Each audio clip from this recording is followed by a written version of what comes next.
The manager's under pressure. This is what pressure does. Pressure does these kind of things. You know, he'll look back on that now and think, what am I doing sitting in the dugout like that? I know I don't like penalties, but you can't be sitting in the back of the dugout. Well, as a player, you can't decide. I mean, Šeško takes the number 10, but you can't walk off as a player and say, this is too much for me and hide away. And this is what happens, pressure. You know, I remember when one of his first ever interviews when he come in at Man United and he went, I can't believe how many interviews I'm doing. And I was like, wow, you don't realise how big this club is. This is you now till the day you leave here, and it will get worse. I personally think if they don't win today, I think he'll go. And I don't think Man United will get rid of him. I think he'll go, you know what, I've had enough. I've had enough. He wants to play a certain way, and he's tried to bring in people that are going to play his way, and he's got rid of the people that can only play the other way with wingers, and he's getting rid of wingers. So for me, I think it's worrying times. I think they win today. So it's a nice game for them today. You think? Yeah. I'd be shocked if they lost today, because if they play like they did against Arsenal, they beat Burnley. But it's a big if, given what happened midweek. I mean, Sue, listen, if he does decide to walk away, if things go really badly today, you look at the likes of Sir Jim Ratcliffe, Omar Barada, who went over there to persuade him to come and leave earlier than he wanted to leave as well. You got Jason Wilcox as well. He was the one. They said we're going to get United back to winning ways. It's on them as well, isn't it? Because this is the man they've gone for, and so far he's got a worse record than Ralf Rangnick. Yeah, no, absolutely. It's a collective thing, isn't it? And, you know, I think when he came in, he said he wanted that pre-season. He wanted to have the players for the whole of that time, to work with them, to instil his style and his philosophy. So last season, you could sort of say, OK, well, he didn't really have the players that he wanted. He's now had a pre-season. He's now brought in some players that he wanted. Yes, they've recruited in an attacking sense, but I still think the midfield area needs looking at. You still look at the goalkeeper situation. They've not really strengthened in that defensive area either. But yeah, that was my issue. I was thinking, well, with the previous manager, they give him loads of money and they said, go and get the players that you want. They then got rid of that manager. Then they bring in Ruben Amorim, who has got a different philosophy, a different style. They then spend a lot of money with him, give him that money. So what are they going to do now? Are they going to get rid of Ruben Amorim, bring another one in that, again, they need more money? So at some point, Manchester United have to stick with the manager. They have to be patient. I'm not saying they need to do that with Ruben Amorim. I'm just saying that at some point they have to do that because they just keep giving money to managers and it's just going to continue to do that. So it's a collective thing, isn't it? Yes, it's on the manager. Yes, it's on the players, but it's also on the hierarchy as well. And I just wanted, Tim, in terms of bringing him on board, listen, good-looking Portuguese man was doing great things at his club.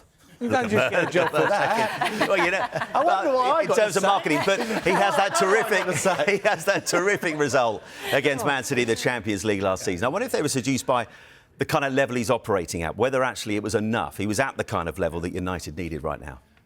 They're obviously seduced by the way the man talks. He's got the charisma. You're right, he's a good-looking man. But he's... Stop getting so insecure. I was seduced by him, you know, his first few... This is going down a lane I never thought and never intended to go down. The guy talks brilliantly. He's got a load of charisma, you know. Yeah, but he talks 1 minute about quitting, the next minute staying. He baffles you. Yeah, but he's perfect for the media. We absolutely love him. When we do a show like this, we want to... Because we're talking about him now. But what I don't like about him is his team, and that's the most important thing. And Jim Ratcliffe and the guys you've mentioned, they won't like that about him. He's got 28 points in 29 games. Any man or woman in the street could go and get that managing Manchester United. He has to look at himself and say, I am not doing the job right. He's not getting the best out of the squad that he's been given. Now, Sir Jim Ratcliffe has given him the money.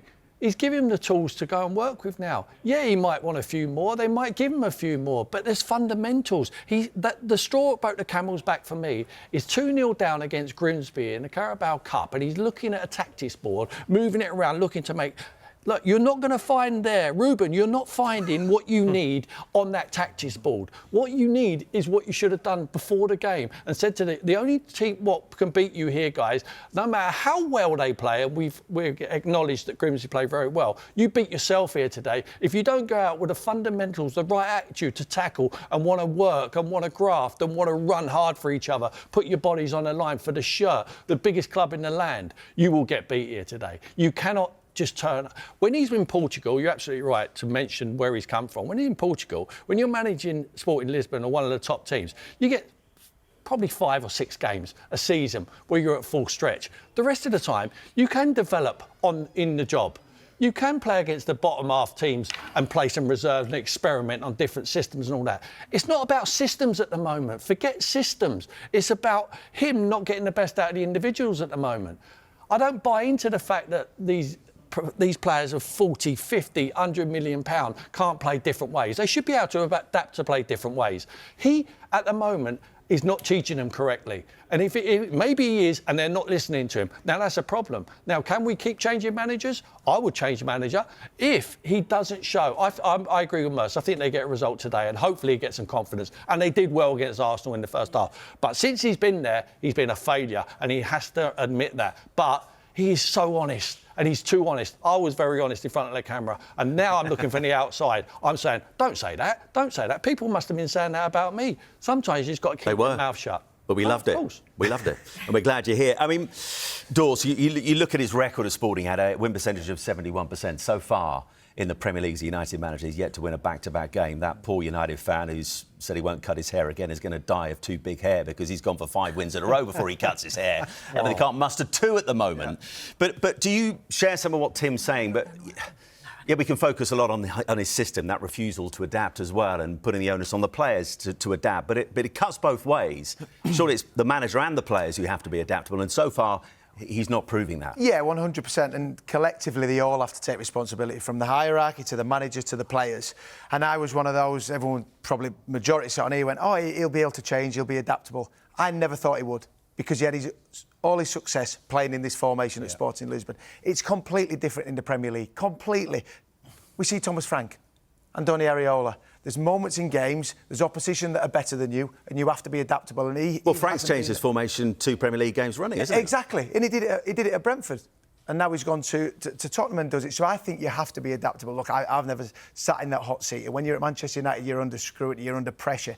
But you have to be adaptable and the different teams you're going to come up against. But individually, the players have to take responsibility as well. I don't just see it all on Amorim. I'm with Sue. What, Manchester United just keep changing managers? The hierarchy have to take responsibility. They went out and did everything to get him. And they have to take some of this blame as well. OK, if they can't change another manager, Merce, then is it going to work with him? Is it eventually going to come good from what you've seen so far? They will have to change the manager if it doesn't work. It's a saying in life, keep on doing the same things over and over again, you get the same results. Definition of madness. Exactly, and that's what that is. And if they don't win today, it starts becoming... But then they can say changing manager and keep on doing it is the definition of madness as well. We're in a multi-million-pound business. These are the big... I keep on saying it, one of the biggest clubs in the world of football. Sooner or later, they're going to get left behind. And I know that sounds a bit weird, but in a world where we live in, everybody loves winners. And when you're looking at countries like the Middle East and Asia and New Zealand and Australia and places like that, everybody wants to support a winning team. You see people now in these countries wearing Man City shirts. You never see them wearing Man City shirts 25 years ago, 20 years ago. Yeah. And that's the problem. And it will change. And when it does change like that, that's the problem. So they have to stay with times. Can't keep on living... We're the same. We keep on living on the Man United thing. This is not Man United of 20 years ago. Your Keanes, your Beckhams, your... Miles away. Miles, a million Universes miles. away. Yeah, exactly. But that's... So do you think he'll walk? Do you think he'll walk? If he don't win today, he walks.